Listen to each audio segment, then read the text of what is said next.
The throne room of the Imperium stretched across a vast crystalline expanse, where walls of suspended luminescent particles created an ever-shifting aurora of deep purples and silvery whites.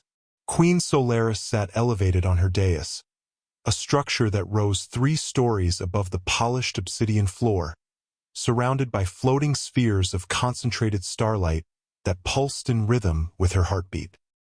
The architecture itself was designed to reinforce her supremacy, to remind anyone who entered that they were insignificant in her presence. Everyone knelt. That was the law, the custom, the fundamental truth of her reign. The moment anyone crossed the threshold into her presence, their knees bent automatically, their heads lowered, their eyes trained on the ground unless she permitted them to look upward. It had been this way for all of her 32 years. She had never known a world where people stood before her as equals. Solaris had been born into power, but she had cultivated worship into an art form. Her clothes were woven from the light of dying stars, shimmering with an ethereal quality that made her seem almost transcendent. Her dark hair fell in waves past her shoulders, embedded with tiny crystalline threads that caught the light and scattered it like diamonds. Her pale skin seemed to glow from within, and her eyes were a rare violet that marked her as descended from the first Imperium bloodline. She was beautiful, yes, but more importantly, she was powerful. Everyone could feel it in her presence, that gravitational pull that bent the world around her to her will. The morning she met him, she was holding court, listening to petitions from the various territories under her rule. A succession of ministers, nobles, and military officers had knelt before her throughout the morning, presenting their requests, their grievances, their reports. She had barely paid attention to any of them.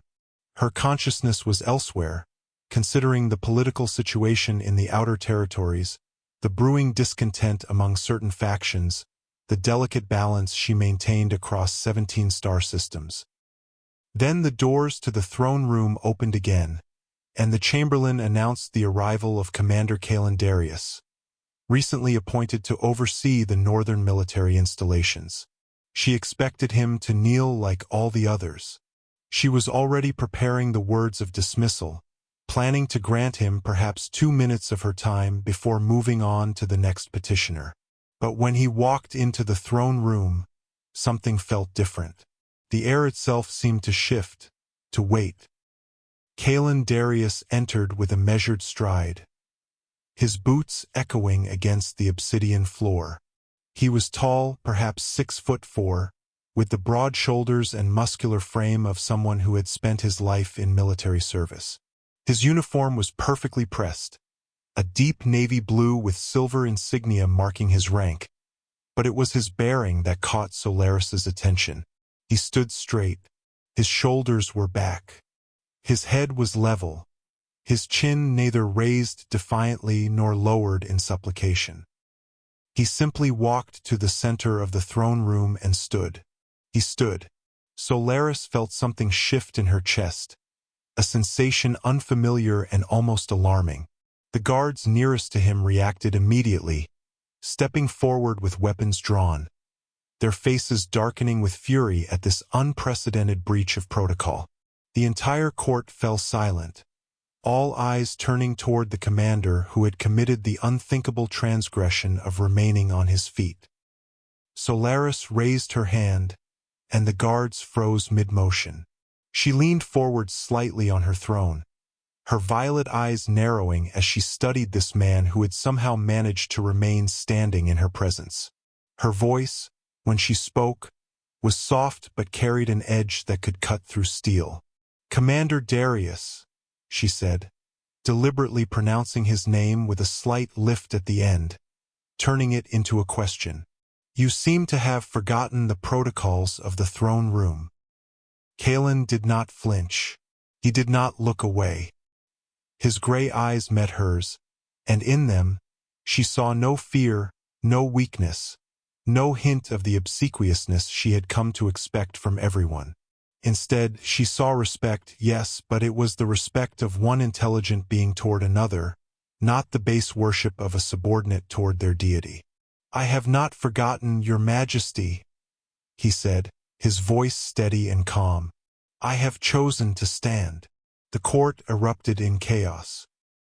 Gasps echoed through the chamber, and several nobles rose from their seats, demanding that he be arrested immediately.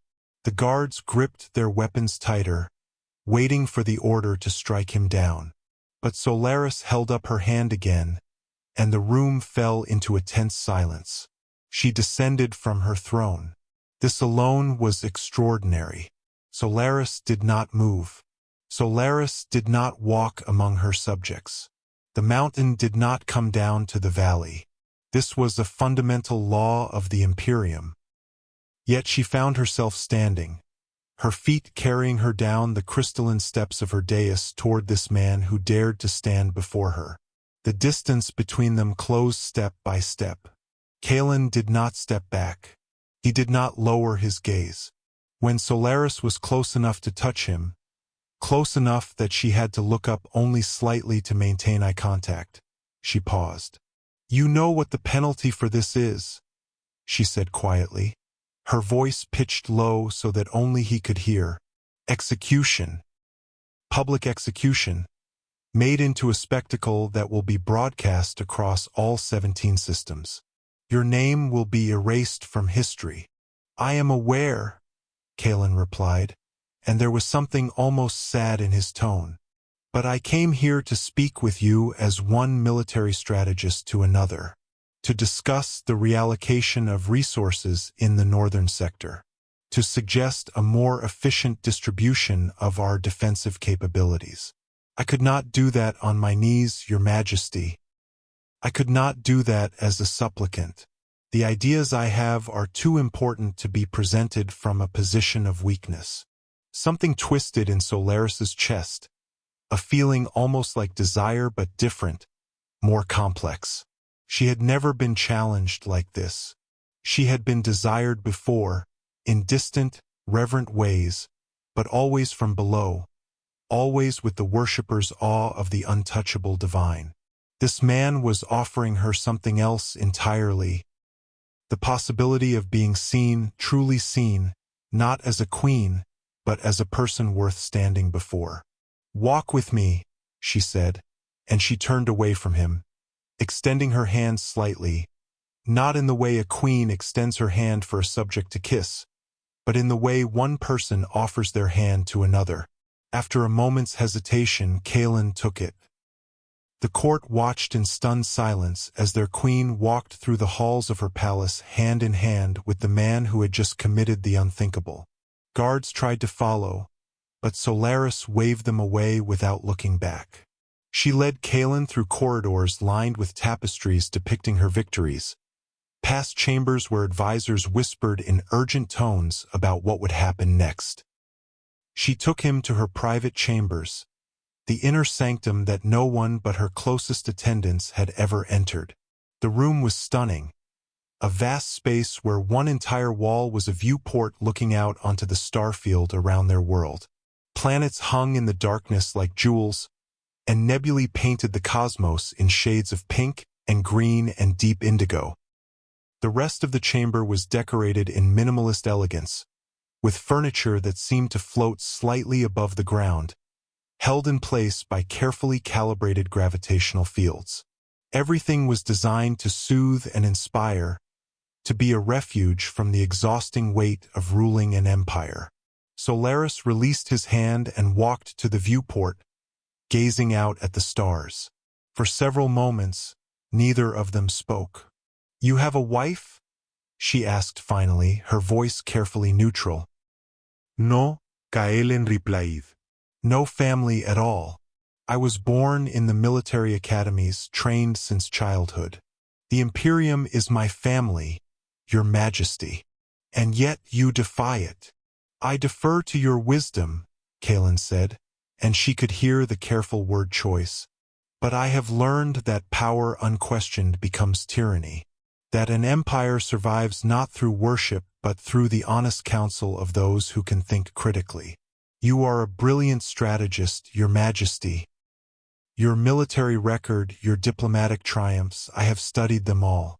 You succeeded not because your subordinates blindly obeyed, but because you are capable of making decisions based on information and analysis.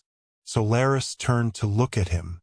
And if that information contradicts what I wish to believe, then, Kalen said, stepping slightly closer, then perhaps you would want to know it anyway. She should have him arrested. Every protocol of power demanded it.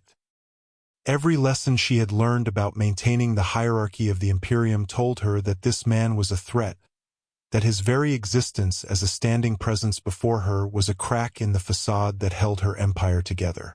And yet, when she looked at him, when she saw that steady gray gaze and the controlled strength in his frame, all she felt was alive. "Tell me about these reallocations," she said, moving to sit on one of the floating chairs. "Explain to me why I should disrupt the current defensive configuration that has kept our borders secure for 5 years. Kalen joined her, sitting in a chair across from her rather than on the floor as protocol would have dictated. As they talked, she found herself drawn into the clarity of his thinking, the way he presented data and analysis with precision but without the obsequiousness most of her advisors employed. He was right about several of the inefficiencies he pointed out, and she knew it immediately. Her military advisors had been reluctant to suggest these changes, perhaps fearing her reaction to any indication that the current system could be improved. They talked for hours. As the sun set over the distant mountains visible from the viewport, the sky painted itself in shades of orange and red, and Solaris found that she did not want him to leave. She offered him food, which they ate while continuing their discussion. She showed him maps of the defensive positions, asked him technical questions, challenged his assumptions. Each time he defended his position, each time he provided counter-evidence for her skepticism, she felt that strange pull growing stronger. When it finally became late, when even she had to admit that exhaustion was creeping into her thinking, she offered him a guest chamber. Instead of calling for a servant to escort him, she walked him there herself, moving through the quiet corridors of her palace as the night deepened around them. At the door to the guest chamber, Kalen paused. "Thank you," he said, "for hearing me out, for seeing me not just as a military officer who made a transgression, but as someone with something valuable to contribute." "Thank you," Solaris replied, and the words felt strange on her tongue, "for reminding me why I value strategy over mere obedience." She did not immediately leave. She stood in the hallway, watching him enter the guest chamber, watching the door slide shut behind him. And she felt something she had never felt before, the anticipation of tomorrow, of seeing him again, of having that quiet intensity of his attention focused on her once more. That night she did not sleep well. She lay in her vast bed, staring at the darkness above her, her mind replaying every moment of their conversation. She told herself it was nothing, a distraction from the monotony of her typical day. But she knew, even as she thought it, that she was lying to herself. Over the following weeks, Kalen became a regular presence in the palace. Ostensibly, he was there to brief her on the military situation and implement the new strategic directives she had approved. But everyone knew that was not the full truth. She had dismissed her usual court in the mornings, choosing instead to meet with him privately. They walked the halls of her palace together. She showed him the architectural designs of the various installations across the empire. She introduced him to the historical records of her lineage, the struggles and triumphs of the queens who had come before her. And he treated her as an equal, always. He would offer his opinions when she asked for them, disagree with her when he thought she was wrong, praise her when she demonstrated insight that impressed him. He had never kneeled, and she had never demanded it. It was an unspoken agreement between them, an understanding that transcended the formal protocols of her throne room. But other people began to notice. The nobles of her court grew restless. The military commanders questioned the authority of a man who had not submitted to the traditional hierarchy. Whispers of scandal began to circulate through the palace. There were suggestions that her judgment was being compromised, that she was losing her grip on power, that she needed to reassert her dominance or risk being overthrown. Solaris found that she did not care. The approval of her court had always been important to her, a validation of her power and her right to rule. But when weighed against the exhilaration of standing in a room with someone who saw her as she actually was, someone who challenged her and engaged her mind and made her feel anything other than the isolated weight of absolute authority, it seemed suddenly trivial. One evening, she invited Kalen to a private dinner in her chambers. She had her servants prepare a meal of delicacies from across the Imperium, exotic dishes that took hours to prepare. They ate while gazing out at the starfield, and as the night deepened, she found herself sharing things with him that she had never told anyone else. She told him about the loneliness of her position, about how every relationship in her life was mediated by power dynamics, about how she had sometimes wondered what it would be like to have a friend, someone who valued her not because she held the authority to determine their fate, but because they genuinely enjoyed her company. She told him about her fears, about the weight of decision-making that affected the lives of billions, about the guilt she sometimes felt over the military choices she had made, the collateral damage in conflicts that were necessary but still tragic. Kalen listened without judgment, and when he spoke, it was not to reassure her or dismiss her concerns but to acknowledge their weight and validity. He shared some of his own struggles, the burden of command, the weight of being responsible for the lives of his soldiers. He told her about his childhood in the military academy, about the way he had learned to stand because it was the only way to maintain his own sense of self in a system designed to erase individuality. As the night wore on, they moved from the dining area to the viewport chamber, and they lay on one of the floating platforms, looking out at the infinite expanse of the stars above them. Their hands were close enough to touch but not quite touching, and the distance between them seemed to vibrate with potential. "I should not feel this way," Solaris said quietly. "It is unbecoming of my position. The Queen should not be consumed by thoughts of any individual. I have an empire to run." "You are also a person," Kalen replied, his voice soft, "with the same capacity for feeling as anyone else. Perhaps more capacity, given that you have been denied the opportunity to explore those feelings for so long. If we continue down this path," Solaris said, turning to look at him, "it will cause instability. The court will demand that I either dismiss you or assert my dominance in some way that makes it clear I have not been compromised. They will see us as a threat to the established order.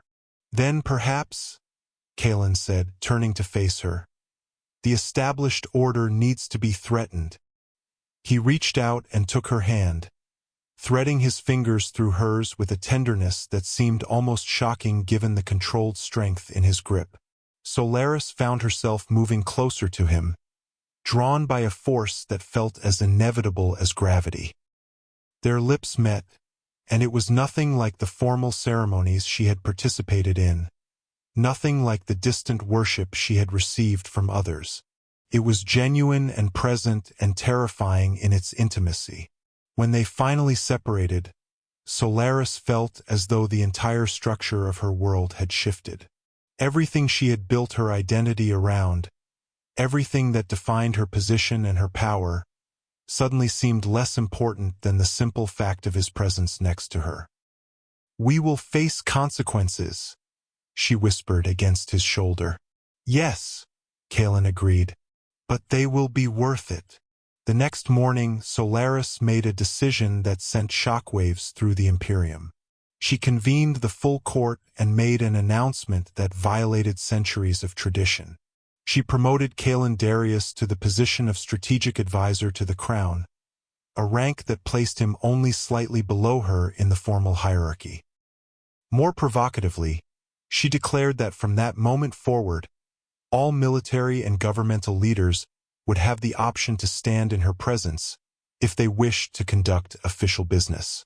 Protocol kneeling would be preserved for formal ceremonies and state occasions, but the day-to-day interaction between the queen and her subordinates would be conducted as equals in matters of substance.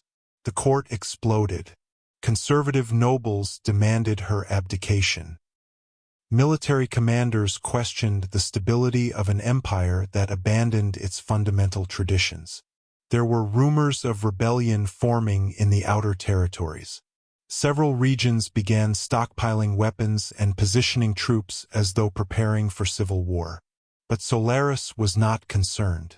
She had never been more certain of anything in her life. She was not abandoning her power or her purpose, but rather reimagining them. An empire that ran entirely on fear and blind obedience was brittle, liable to shatter at the first real pressure. An empire built on genuine respect and honest counsel would be far more resilient. She began a sweeping series of reforms, making her advisors present strategy briefings while standing, making them defend their positions against critical questioning rather than simply accepting her royal approval. It was chaotic at first, with the established hierarchy struggling against this new paradigm. But within months, the quality of governance improved dramatically. Problems were identified faster, solutions were more thoughtful, and the overall stability of the empire actually increased despite the destabilization of the traditional power structures. And through it all, Kalen was by her side. He stood with her in the throne room as she made difficult decisions. He advised her on matters both military and political. He supported her in the face of criticism from traditionalists who believed she was destroying the imperium. And in the quiet hours of the night, when they were alone in her chambers, he held her and kissed her and made her feel not like a queen but like a woman, valued for her mind and her heart and her capacity to grow and change. There were those who tried to take advantage of her perceived vulnerability, those who believed that the queen distracted by personal feelings would be easier to manipulate. Two minor nobility families attempted to launch a coup, believing that Solaris had weakened her position enough to be removed. But Kalen's strategies for forestalling the rebellion were brilliant, and Solaris's swift but measured response to the threat served to demonstrate that she had lost none of her capability for command. If anything, her personal integration with Kalen had made her more dangerous, because she now had insights into military and strategic thinking that she had not possessed before. 6 months after their first meeting, Solaris stood in the throne room and made another announcement that reverberated through the empire. She was going to marry Kalen Darius. Not in the ceremonial way that queens were married off for political alliance, bound to distant princes they had never met to secure trade agreements or military cooperation, but in the way that two people united for love, for genuine partnership, for the desire to build a life together. The court was scandalized. A queen marrying for love, marrying a commander who was not of royal blood, marrying someone who defied the fundamental protocols of the empire, it was unprecedented. But Solaris no longer cared about precedent. She had spent her entire life following the rules, conforming to the expectations of her position, maintaining the strict hierarchy that kept her isolated from genuine human connection. She was ready to be something different. The wedding was held in the great cathedral of the capital city, a structure that had witnessed the coronation ceremonies of queens for 1,000 years. Solaris wore a gown of white light woven from the aurora around their home planet, and when Kalen stood at the altar, standing, not kneeling, and looked at her with those steady gray eyes, she felt more powerful than she ever had on her throne. When the ceremony was complete and they were pronounced as one, the crowd cheered, and Solaris realized that the people of her empire were ready for change. They had been waiting for their queen to show them that there was a way to exist beyond the restrictive boundaries of tradition and absolute power. By allowing herself to be vulnerable, by choosing connection over dominance, she had given them permission to do the same. The weeks following the wedding saw accelerated social reforms across the empire. The strict class system that had defined the Imperium for centuries began to soften. Education became more widely available. The military structure shifted to accommodate more horizontal leadership models. The territories that had been on the brink of rebellion actually integrated more smoothly than before, because the Queen's own choice to defy traditional power structures made space for others to do the same. But for Solaris, the greatest change was personal. She found that she was happier than she had ever been. The isolation of her position had not diminished. She was still a queen, still bore the weight of billions of lives depending on her decisions.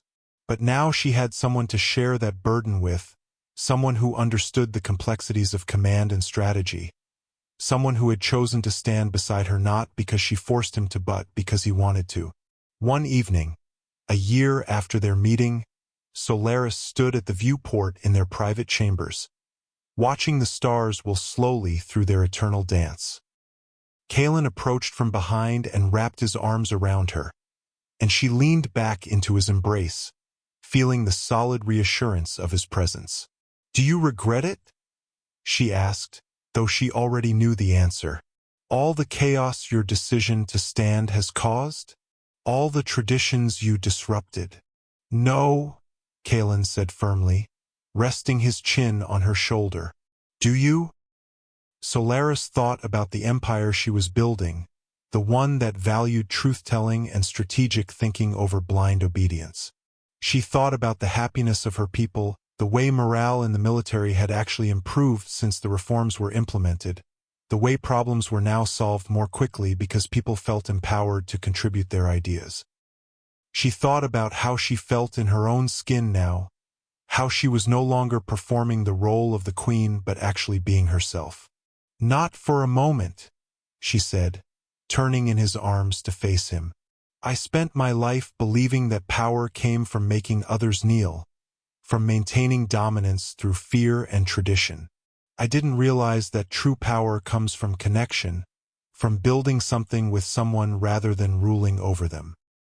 Kalen kissed her, and outside their chambers, the stars continued their eternal journey through the cosmos, indifferent to the personal revolutions occurring on the world below. But within that small corner of the universe, something significant was happening. A queen was learning that love was not weakness but strength. A commander was learning that true courage lay in standing without needing to dominate. And an empire was learning that the future might be better than the past. As the night deepened around them, Solaris and Kalen moved deeper into the chambers, shedding the formal structures of their day, becoming simply two people who had found each other in the vastness of the cosmos. Their lovemaking was not the distant, reverent worship that might have been offered to a queen.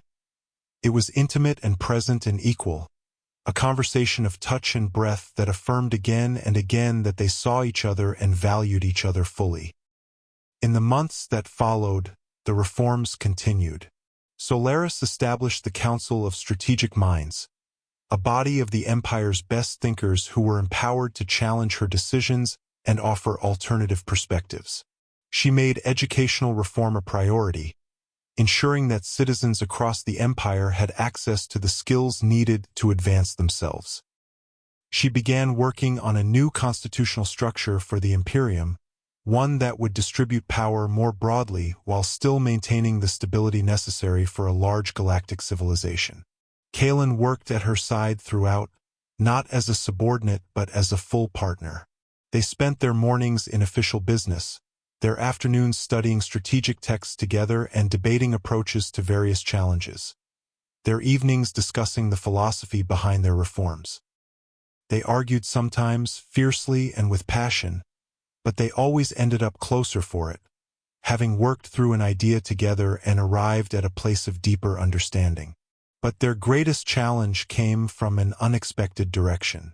Reports began to arrive from the outer territories of a military threat unlike anything the Empire had faced in centuries. A faction from beyond the known boundaries of Imperium space had begun making aggressive moves toward the imperial borders. Their weapons technology appeared more advanced than what the Imperium possessed, and they showed no signs of attempting peaceful negotiation. Solaris called for a strategic war council, and for the first time since Kaelin had arrived at her palace, she found herself facing a situation where she was not entirely certain what the right course of action was. Standing beside her as they reviewed the intelligence reports, Kaelin looked equally concerned. "They are advancing faster than our models predicted," he said, studying the tactical displays. "If we respond militarily without understanding their true capabilities, we could be walking into a trap. But if we wait too long, we could lose significant territory." "What do you recommend?" Solaris asked, and she genuinely did not know the answer. Kaelin was quiet for a long moment. "I recommend that we do something that might seem radical given how far we have already progressed with our reforms," he said finally. "I recommend that we send an emissary to negotiate, not from a position of weakness, but as one thinking power seeking to understand another's intentions. We should not assume that aggression is their only goal." It was a risky move. Many of her military commanders argued vehemently against it, claiming that showing any openness to negotiation would be interpreted as weakness. But Solaris trusted Kaelin's instinct, and she authorized the mission. An emissary was sent to the border, carrying not weapons but a message offering dialogue. To the surprise of most of the Imperium, the message was accepted. The faction beyond the border, it turned out, was not seeking to conquer the Imperium so much as to establish contact and negotiate a formal border agreement.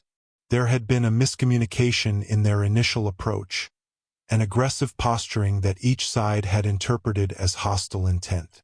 What emerged from the negotiations was not a military conflict but a trade agreement and the beginning of formal relations between the Imperium and this new civilization. This resolution served to validate Solaris's new approach to governance and diplomacy. Instead of immediately resorting to military force, she had chosen to understand her adversary first. The policy of valuing strategic thinking over tradition had paid off in a way that benefited the entire empire. Years passed. Solaris and Kaelin remained together, their bond deepening with each year of collaboration. They had 2 children together, both of whom grew up in a court that was very different from the one Solaris had known as a child. These children were taught to value thinking for themselves, to question authority respectfully, to understand that power came not from dominance but from the ability to inspire and guide others. The structural reforms Solaris had initiated evolved and deepened. The Council of Strategic Minds became a permanent fixture in the government, meeting regularly to advise the Queen on major decisions. The military structure was completely reorganized, creating more opportunities for advancement based on merit rather than birth. Educational institutions were established on every major world in the empire, ensuring that citizens had access to knowledge and training regardless of their origins. But perhaps the most significant change was in the culture of the Imperium itself. The rigid, hierarchical society that Solaris had been born into gradually transformed into something more open and dynamic. People still respected the Queen, still understood that she held significant power and authority. But they also saw her as someone who was willing to grow and change, someone who valued the input of others and could be influenced by good argument and superior strategy. 20 years after the night he had stood in her throne room and defied the most fundamental law of the Imperium, Kaelin stood with Solaris on a high balcony overlooking the capital city. The city had changed as well, with new architectural styles reflecting the cultural shifts that had occurred. The rigid geometric designs that had dominated when Solaris was young were now intermingled with more organic, flowing structures that gave the cityscape a sense of evolution and growth. "Do you ever regret it?" Kaelin asked, echoing the question Solaris had asked him decades earlier. "Taking a chance on someone who dared to stand before you?" Solaris turned to look at her husband, at the man who had fundamentally changed the trajectory of her life and her empire. His hair had begun to silver at the temples, and there were lines around his eyes that had not been there when they first met. But his gaze was still steady, still holding that same intelligent challenge that had first captivated her. "Not for a single moment," Solaris said, and she meant every word.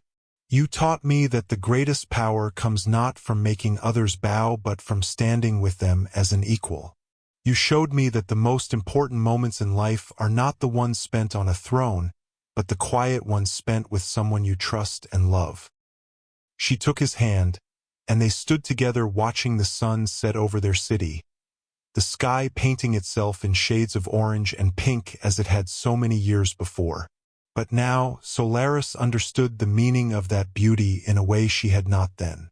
The beauty was not in her isolation on a high throne but in this connection, this standing together with someone who had chosen her not because she commanded it but because he valued who she was. The empire continued to evolve and grow. The children of Solaris and Kalen grew up to be thoughtful leaders in their own right, continuing their parents' work of building a civilization based on genuine connection and mutual respect rather than pure hierarchy and dominance. When Solaris eventually stepped back from day-to-day governance, passing the crown to her eldest daughter, she did so knowing that the fundamental changes she and Kalen had initiated would endure. In the years after her formal retirement from the role of queen, Solaris and Kalen traveled the empire together, visiting the worlds that had been so profoundly affected by the reforms. They saw education flourishing, saw military installations run on meritocratic principles, saw trade routes opening up with civilizations that had previously been too afraid of the Imperium to make contact. They attended cultural festivals and scientific conferences, continuing to engage with the ideas and innovations that were emerging from a society that was no longer stifled by rigid tradition. But beyond the political and social changes, what mattered most to Solaris was the personal journey she had taken with Kalen. She had learned to be seen not as an icon or a symbol but as a person. She had learned that vulnerability was not weakness, that asking for advice was not surrendering power, that genuine connection required a level of trust and openness that was far more difficult than maintaining a facade of absolute control. In the quiet evenings of their later years, sitting together in chambers that overlooked the infinite expanse of the stars, Solaris would sometimes reflect on the moment that had changed everything.